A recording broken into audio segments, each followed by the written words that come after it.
ఇప్పుడు మీరు రైతుల గురించి మాట్లాడుతున్నారు కదా. ఓకే. అయితే వ్యవసాయం పట్ల మీకు ఎంత వరకు అవగాహన ఉంది? వ్యవసాయం అంటే భయం చేసేలా కాదు. నకిలీ విత్తనాలు రాకుండా అరికడతాను, అలాగే గిట్టుబాటు ధర ఇవ్వగలను. నువ్వు ప్రయత్నం చేయగలవంటే ఎవడైనా కంపెనీ వాడు నకిలీ విత్తనాలు ఇవన్నీ చెప్తున్నారు. ఇవి అసలు మీరు ఎలా చేయగలరు? ప్రభుత్వాలు ఈ కఠిన హృదయాలతో ఉన్నారు. ఇందులో స్పందించాలి. భయానకమైన వాతావరణం ఏర్పడుతుందని మీరు భావిస్తున్నారా? డెఫినెట్ గా గుంటూరు కృష్ణ పట్టభద్రులందరికీ కూడా ఇండిపెండెంట్ అభ్యర్థి లగడపాటి వేణుగోపాల్ నమస్కారాలండి. మీరందరూ కూడా నాకు ప్రథమ ప్రాధాన్యత ఓటు వేసి గెలిపిస్తారని మీ అందరికీ విజ్ఞప్తి చేస్తాను. కృష్ణా గుంటూరు పట్టభద్రుల ఎమ్మెల్సీ ఇండిపెండెంట్ అభ్యర్థిగా లగడపాటి వేణుగోపాల్ గారు పోటీ చేస్తున్నారు. ప్రస్తుతం వారితో ఉన్నాము, వారితో మాట్లాడదాం. సార్ నమస్తే, బాగున్నారా? నమస్తే సార్, బాగానే ఉంది సార్. అసలు ఏ ఉద్దేశంతో మీరు ఇండిపెండెంట్ అభ్యర్థిగా పోటీ చేస్తున్నారు? ఇప్పుడు నేను దీనికి చెప్పాల్సి ఉంటుంది, సమాధానం గట్టిగానే చెప్పాల్సి ఉంటుంది. ఏదంటే ఇప్పుడు వచ్చే దాని కొన్ని లేపుతున్నారు, దాని కారణం నేను చెబుతాను, దానికి కూడా సమాధానం చెప్తాను. నేను ప్రచారం కోసమే నిలబడుతున్నట్టు ఇండిపెండెంట్ గా అని ఒక అపవాదం మన మీద వేస్తానికి ట్రై చేస్తూ ఉన్నారు. నేను దానికి సమాధానం చెప్తున్నా. మీరు కూడా నేను చేసే ప్రచారం చేసి మీరు కూడా మంచి పేరు తెచ్చుకోండి, మీరు కూడా ప్రచారం తెచ్చుకోండి. నేను సమస్యలు ప్రస్తావిస్తున్నా, ఎవరు వ్యక్తిగతంగా ప్రచారం చేయట్లేదు. మామూలుగా పేరు తెచ్చుకోవాలంటే ఇదే మార్గం కాదు, చాలా మార్గాలు ఉన్నాయి. అదేనా, మీరు కూడా నాలాగా పేరు తెచ్చుకోవాలని నేను కోరుకుంటున్నాను. మీరు కూడా ప్రచారం దిగాలని, మీకు కూడా మంచి పేరు రావాలని, మంచి ఓట్లు మీకు కూడా రావాలని నేను కోరుకుంటున్నాను. అది సరే, అసలు మీ ప్రయత్నం ఏంటి? అంటే మీరు ఇండిపెండెంట్ గా చేస్తున్నారు కదా. అవును. మీరు ఎందుకు చేయాలనే ఉద్దేశం? నాకు సమస్యలు చెప్పారండి, ముందు కూడా మీకు చెప్పారు. సమస్యలే నాకు స్ఫూర్తి. ఎందుకంటే కొంతమంది ఎన్నో రోజులు పనిచేస్తున్నారు మండలంలో, కొంతమంది మంత్రులుగా కూడా చేస్తున్నారు. మరి వీళ్ళు ఏ రోజు కూడా వీటి సొల్యూషన్ సాధించలేకపోయారు. ఇన్ని సంవత్సరాల నుంచి ప్రభుత్వాలు కూడా మారిపోతూ ఉన్నాయి, రకరకాల ప్రభుత్వాలు వస్తే పోతున్నాయి, కానీ ఏమి సాధించారు. నేను నా వంతు కృషిగా ఏమైనా చేయగలనేమో మండలంలో అని నేను ప్రవేశిద్దామని, నేను నిలబడదామని నేను నిర్ణయించుకొని ఇండిపెండెంట్ గా వచ్చాను. అయితే నేను ఎవరిని హెల్ప్ అడగట్లేదు అనుకో, నేను రాజకీయ పార్టీని దాదాపు కొన్నింటి అడిగాను, మత్తేమని అడిగాను. అయితే నేను రాజకీయాలు ప్రస్తావన చేయాలి తెలుసుకోవాలి. ఎమ్మెల్సీ అంటే ఇప్పుడు టీచర్స్, వీటికి సంబంధించిన సమస్యలు వీటి మీద చాలా మంది చెప్తూనే ఉంటారు. అయితే కానీ రైతుల సమస్యలు కూడా చాలా ఉన్నాయి. అసలు రైతుల గురించి మీరేం మాట్లాడబోతున్నారు? మీరేం చేయాలనుకుంటున్నారు? ఇప్పుడు నేను మామూలుగా రైతు కుటుంబం అంటే పూర్తి రైతు కుటుంబమే కాదు, నాకు ఒక రకమైన వ్యాపార కుటుంబం. అయితే రైతులుగా బలాన్ని లేకపోలేదు కుటుంబం. అయితే నేను చెప్పేది ఏంటంటే, నా చుట్టుపక్కల ఇప్పుడు మా గ్రామం నారాకూడు, మేము లెగిస్తే ఎవరితో ఉంటాం? రైతులతో ఉంటాం. వాళ్ళ బాధలు వింటా ఉంటాం, గిట్టుబాటు కావట్లేదు అనేది మాటలు వింటా ఉంటాం. మన జాతీయ ఉత్పత్తిలో దాదాపు 50% ఉన్న 20% ఉన్న ఈ రంగాన్ని మనం ఉపేక్షిస్తున్నామని నా నమ్మకం. అందుకని దానికోసం కృషి చేయాలని నేను నిర్ణయం చేసుకొని దాని గురించి మాట్లాడాలని ముందుకు వచ్చాను. సో రైతే రాజు అంటారు, కానీ రైతుకి ఈ రోజు గిట్టుబాటు ధర లేకుండా ఎన్నో సమస్యలతో ఉన్నారు. వారి తరపున మీ గలం ఎలా వినిపించబోతున్నారు? నిజమే. ఇప్పుడు మీరు మనం ఈ కాంటెస్ట్ ఇప్పుడు మాట్లాడే టయానికి ఢిల్లీలో ఉద్యమాలు జరుగుతూ ఉన్నాయి. దాని నేపథ్యం మీకు తెలిసే ఉంటుంది. దాదాపు 3 చట్టాలు తీసుకొచ్చారు 2020లో, అదే సెప్టెంబర్ 17 అనుకుంటా తీసుకొచ్చారు, పార్లమెంట్ లో ప్రవేశపెట్టారు, అది ఆమోదం పొందింది. అలాగే తర్వాత కొద్ది రోజులకి రాజ్యసభలో ప్రవేశపెట్టారు, దాన్ని అంగీకరించారు. తర్వాత రాష్ట్రపతి అంగీకారం కూడా జరిగి అమలు చేస్తామని కూర్చున్నారు.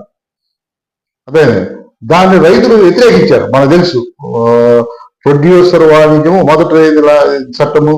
ప్రొడ్యూసర్ అంటే ఉత్పత్తి, వాణిజ్యం, తర్వాత వాణిజ్యం వ్యాపారం. అంటే ఏంటి? దీనిలో అప్రమత్తం ఏర్పడింది. ఎందుకంటే మీరు ఎక్కడైనా అమ్ముకోవచ్చు, దీన్ని ఏ రాష్ట్రంలో అమ్ముకోవచ్చు. యాడ తక్కువ ఎక్కువ రేటు ఉంటే ఆడ తీసుకెళ్ళవు. నేను అనేది ఇలా ఎందుకు భయం వచ్చిందండి చిన్నకారు రైతులకి. చిన్న రైతులు ఎక్కడో 2 ఎకరాలు ఉందనుకోండి, అది ఎక్కడ తీసుకెళ్ళిన తక్కువ సరుకు నేను ఎక్కడ తీసుకెళ్ళిన ట్రాన్స్పోర్ట్ లో గిట్టుబాటు కాదు. అందుకని చిన్నకారు రైతుల్లో బాగా వ్యతిరేకత వచ్చింది దీనికి. తర్వాత మండీ కూడా ఎత్తేస్తా ఉన్నారు. కాబట్టి తర్వాత రెండోది ఏంటంటే ప్రైస్ అంటే మినిమం సపోర్ట్ ప్రైస్ కూడా మన చేతిలో ఉండదు. ఏంటంటే వాళ్ళు ఎత్తేసారు, గవర్నమెంట్ వాళ్ళు ఎత్తేస్తారు, అంతా ప్రైవేట్ సెక్టార్లోకి వెళ్ళిపోద్ది, కార్పొరేట్ వ్యవసాయంలోకి వెళ్ళిపోతాం దీనివల్ల. అందువల్ల రైతులు భయపడ్డారు. మూడోది ఏంటంటే నిత్యావసర వస్తువులు కొంతమంది పెద్ద పెద్ద బడా కార్పొరేట్ శక్తులు గోడౌన్స్ కొంతగా వాళ్ళు డెవలప్ చేసుకున్నారు, గోడౌన్లు నిర్వహించి. కాబట్టి దీనివల్ల ఏమవుతుంది, వాడు తక్కువ రేటు కొన్ని గోడౌన్లు నిర్వహిస్తాడు, తర్వాత దాన్ని బయటకు తీస్తాడు రేటు ఎక్కువ ఉన్నప్పుడు, కృత్రిమ హైకులు కూడా సృష్టించడానికి అవకాశం ఉందన్నమాట. అందుకని వీటన్నిటి అనుమానాలతో మన రైతాంగం ఎక్కువగా హర్యానా రైతులు అలాగే పంజాబ్ రైతులు దీనికి వ్యతిరేకంగా బాగా ఉద్యమించారు. అలాగే ఇంకోటి ఉంది, ఎక్వైజేషన్, ల్యాండ్ తీసుకున్నప్పుడు గవర్నమెంట్ ఇచ్చే కాంపెన్సేషన్ మీద కూడా కొన్ని చోట్ల ఉద్యమాలు జరుగుతూ ఉన్నాయి, మీరు గమనించారు. ఎన్ని భయాలు, తక్కువ కాంపెన్సేషన్ వస్తుంది, ఎన్ని భయాలతో ఉద్యమం జరిగారు, వాళ్ళు విజయం సాధించారు. అయితే దాదాపు 700 మంది విలువైన ప్రాణాలు రైతులు కోల్పోవాల్సి వచ్చింది. అంటే నేను చెప్పేది ఏంటంటే ఈ ప్రభుత్వాలు, ఏ ప్రభుత్వం అయినా కానీ ఉన్న ప్రభుత్వాలు ఈ కఠిన హృదయాలతో ఉన్నారు. ఏదైనా ప్రజా సమస్యతో స్పందించాలి, మినిమం స్పందించాలి. అటువంటి స్పందన కరువైందని నా అభిప్రాయం. అందుకనే నేను ఆ రోజు కూడా పోరాడాను, మా ఉద్యోగంలో మేము కూడా పోరాడాము దీనికి వ్యతిరేకంగా. విజయం సాధించడం చాలా సంతోషం. ఇంకోటి, మీ గలం ఎలా వినిపించబోతుంది? ఇదే వీటికి వ్యతిరేకంగా వినిపిస్తాను. చట్టాలు కొత్త పేరుతో వస్తా ఉన్నాయి, మళ్ళీ పాత మందు కొత్త సీసా. దీనికి పేరైతే మార్చాలి కాబట్టి ముందు మాత్రం అదే మారింది. దీన్ని పూర్తిగా మేము వ్యతిరేకిస్తున్నాం. రైతులు కన్సిడర్ చేయకుండా ఎటువంటి చట్టాలను తీసుకొస్తే కానీ మేము పూర్తిగా వ్యతిరేకిస్తాం.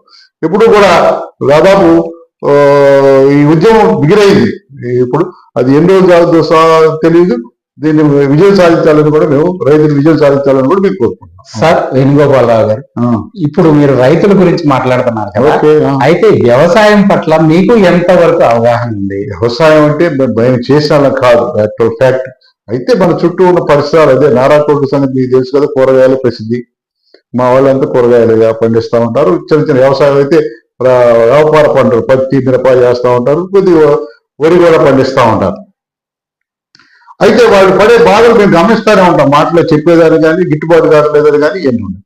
దీనిలో రకరకాల సమస్యలు వస్తున్నాయి వ్యవసాయం గిట్టుబాటు కాకపోవడానికి. వాళ్ళ మాటలో నేనన్నది ఏంటంటే విత్తనాల్లో ఇబ్బంది పడతా ఉంటారు, సబ్సిడీ అందకపోవడం కొన్నిసార్లు, ఇంకా రకరకాల విత్తనాలు నీరు అందకపోవడం ఒక్కోసారి. ఇటువంటి ఎన్ని సమస్యలు వస్తూ ఉంటాయి వాళ్ళకి. ఇప్పుడు తుఫాన్లని మనం వచ్చింది, రైతులందరూ చాలా టెన్షన్ పడ్డారు. తుఫాను ఏదైనా పంట పొలం మీద ఉంది, దాని ఇబ్బంది కలుగుతూ ఉంది. ఇటువంటిప్పుడు రైతులకి బీమా ఉండాలి, పంట బీమా ఉండాలి అనేది నేను బాగా కోరుకుంటున్నాను. ఎందుకంటే ఆ టెన్షన్ మనం చూడలేమండి. 6 నెలలు 4 నెలలు చేసే పంట చేతికి వచ్చింది పోతానికి ఉన్నప్పుడు ఎంత టెన్షన్ పడతాడో మీద. అందుకని నేను 50 సంవత్సరాలకి ఈ రైతులకి ఇంత టెన్షన్, ఆరోగ్య సమస్యలు వస్తాయి కాబట్టి 50 ఏళ్ళకి నేను పెన్షన్ విధానాన్ని ప్రవేశపెట్టమని అన్నాను. నేను ఇందాక చెప్పినట్టుగా ఇది దాదాపు 50% ఇప్పటికీ భారతదేశంలో 50% ఉన్నారు రైతు వారి వర్గం. కానీ దాని స్థూలోత్పత్తి అంతా 20% ఉండే వాటా. ఇది చాలా పెరిగితేనే గ్రామీణంలో కొనుగోలు శక్తి పెరుగుతుందని, వాళ్ళు దిట్టంగా ఉండగలరని, నేను ఆర్థికంగా దిట్టంగా ఉండగలరని నేను నమ్ముతాను. రైతులకి అసలు నకిలీ విత్తనాలు రాకుండా అరికడతాను, అలాగే గిట్టుబాటు ధర ఇవ్వగలను అని చెప్పి మాట ఇవ్వగలరా? ఇప్పుడు దీనిలో మనం తయారు చేసేవి కాదు, కంపెనీలు తయారు చేసి. అయితే మనం ఎంత మటుకు ప్రయత్నం చేయగలమంటే, ఎవడైనా కంపెనీ వాడు నకిలీ విత్తనాలు అమ్మితే వాడి కాంపెన్సేషన్ వచ్చే విధంగా పోరాడగలం గట్టిగా. ఈ ఎన్నో కంపెనీలు ఎవరు నియంత్రించగలం మనం ఈ రోజుల్లో? గవర్నమెంట్ తీసుకోవాలి. కానీ మనం వచ్చే ఏదైనా లోపం జరిగినప్పుడు, ఇటువంటి విత్తనాలు కానీ మందుల్లో కానీ ఇటువంటి నకిలీగా ఉన్నప్పుడు, నష్టపోయినప్పుడు రైతుకి మనం కాంపెన్సేషన్ వచ్చేటట్టుగా గట్టిగా ప్రయత్నించగలం, విజయం సాధించగలం చట్టాలు ఉపయోగించుకొని. ఒక సామాన్యుడు మీ దగ్గరికి వచ్చి నేను మిమ్మల్ని ఎందుకు ఎన్నుకోవాలని అడిగితే మీరేం చెప్తారు? డెఫినెట్ గా నేను ఎన్నుకోవాలని చెబుతాను. ఎందుకో చెబుతాను. మామూలుగా మనం ఇప్పుడు కాంటెస్ట్ అంటే అంత నామినేషన్స్ ఏమో లేదు, ఎంతమంది వస్తారు. ఇప్పుడు జరుగుతున్న కాంటెస్ట్ లో నేను ముందుకు వచ్చారు, నిలబడతానని. లక్ష్మణరావు గారు ముందుకు వచ్చారు, మా గురువు గారు. తర్వాత పెద్ద ఆయన రాజా గారు ముందుకు వచ్చారు నిలబడతానికి, అలపాటి రాజా మాజీ మంత్రి గారు. నేను అడిగేది ఏంటంటే, వీళ్ళు మినిమం ప్రస్తావిస్తున్నారా ఈ సమస్యల మీద, అన్నిటి మీద? ఇప్పుడు ఉపాధ్యాయులు అంటే ఉపాధ్యాయ సమస్యలు వాళ్ళు చూసుకుంటారండి, వాళ్ళు ఒకటే చూసుకుంటారు, అది వేరే విషయం. అసలు దీనిలో ఏంటి, అసలు అన్ని వర్గాలకు సంబంధించిన పట్టభద్రులు ఉంటారు. వీళ్ళ గురించి ఎందుకు ప్రస్తావించరు? అందరి గురించి ఒక టీచర్ గురించి వాళ్ళు ఆలోచిస్తారు. అవి కూడా నేను అనేది ఒకటే క్వశ్చన్, వీళ్ళందరూ ఇంత ముందు చేశారు కదా, అన్ని రంగాల్లో చేశారు కదా, మామూలుగా నిలబడి గెలిచి ఉన్నారు కదా, వీళ్ళు ఏం సాధించారో లేదు ఎలా ప్రయత్నం చేశారో నాకు అర్థం కాదు. నేనైతే గట్టిగా ప్రయత్నం చేయగలను, పోరాడగలని మీకు మాట ఇస్తున్నాను. మీరు మేనిఫెస్టోలో కూడా కౌలు రైతులకు వచ్చేసరికి 50,000కే పెన్షన్ అంటున్నారు, ఇవన్నీ చెప్తున్నారు. అసలు మీరు ఎలా చేయగలుగుతారు? నేను చెప్పేది ఏంటంటే, ఇప్పుడు 5,000 అన్నాం అనుకోండి, 5,000 ఎంత మటుకు కుటుంబానికి సరిపోతాయి? ఏమైనా ఎంజాయ్ చేయగలవా? మినిమం ఆహారాన్ని ప్రొవైడ్ చేయగలుగుతాం. నేను కోరేది ఈ దేశంలో పుట్టిన వ్యక్తికి రాజ్యాంగం కలిగించే హక్కు బతకడం. ఆ బతకడానికి కూడా మనం పెన్షన్ లేకపోతే ఎలాగండి? అదే అవి తీసుకొని ఎంజాయ్ ఏం చేయలేడు, సినిమా చికారులు ఏం చేయలేడు, 5,000తో ఏమి రావు. కానీ నేను చెబుతున్నాను, వృద్ధులకైతేనేమన్నా పెన్షన్ ఇద్దాం 50,000. అంతకుముందు నిరుద్యోగులు కూడా ఉంటారుగా, వాళ్ళకి స్టైఫండ్గా ఇవ్వండి. స్టైఫండ్ అంటే ఏదో పని చేర్పించి ఇవ్వండి అనే నా కోరిక. అందరూ వృద్ధులు వదిలేయండి, 50,000 దాటిన వాళ్ళు కూడా పెన్షన్గా ఇవ్వండి. కుర్రాళ్ళు మాత్రం మనం ఏ విధమైన పని అలవాటు చేయకుండా ఊరిన పెన్షన్ తగ్గుతుంటే మాత్రం దేశం వెనబడిపోతుంది. ఆ పని విధానం అలవాటు కాదు. ఒక విషయం చెప్పాలనుకుంటున్నాను. చెప్పండి. మీరు గమనించండి, మా ఊరే తీసుకోవడం ప్యాకెట్గా ఇంతకుముందు దాదాపు 10-12 ఎకరాలు ఉంది. ఏమంటారు దాన్ని, చుట్టూ ఉన్న పొలిమేర. ఇప్పుడు దాదాపు 6-7 ఎకరాలే రైతు దగ్గర ఉంది.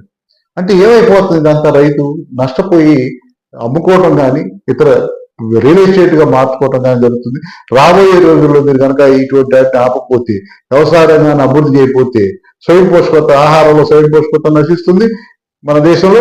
అలాగే ఏం జరుగుతుంది, ఎప్పుడైతే రియల్ ఎస్టేట్ పోయిందో రైతు వారి వర్గం అంతా ఆర్థికంగా చితికిపోతారు. ఇక ఉన్న 4 ఎకరాలు అమ్ముకుంటే ఇక ఉండేది లేదు, అందరికీ ప్యాక్ ఇచ్చి కూర్చోవాల్సింది. ఆహార పథకం, పనికి ఆహార పథకం అప్లై చేయాల్సింది. అందుకని నేను చెప్పేది ఏంటంటే, రైతు వారి వర్గంలో ఇప్పుడు 6 నెలలే ఉంటుంది పని అనుకోండి, మిగిలిన 6 నెలలు ఏం చేద్దాం? వాళ్ళని వ్యవసాయ కూలీలు ఉన్నారు, వాళ్ళే కాదు వ్యవసాయ కూలీలు ఉన్నారు. వ్యవసాయ కూలీలు ఏం చేద్దాం? వాళ్ళు పంటల మీద బాగా ఆధారపడతారు. పంటలు ఉన్నప్పుడు ఏదో పని జరుగుతుంది. కానీ మిగిలిన 6 నెలలు వాళ్ళ పనికి ఆహార పథకం 6 నెలలు ప్రవేశపెట్టాలని నేను కోరుకుంటున్నాను.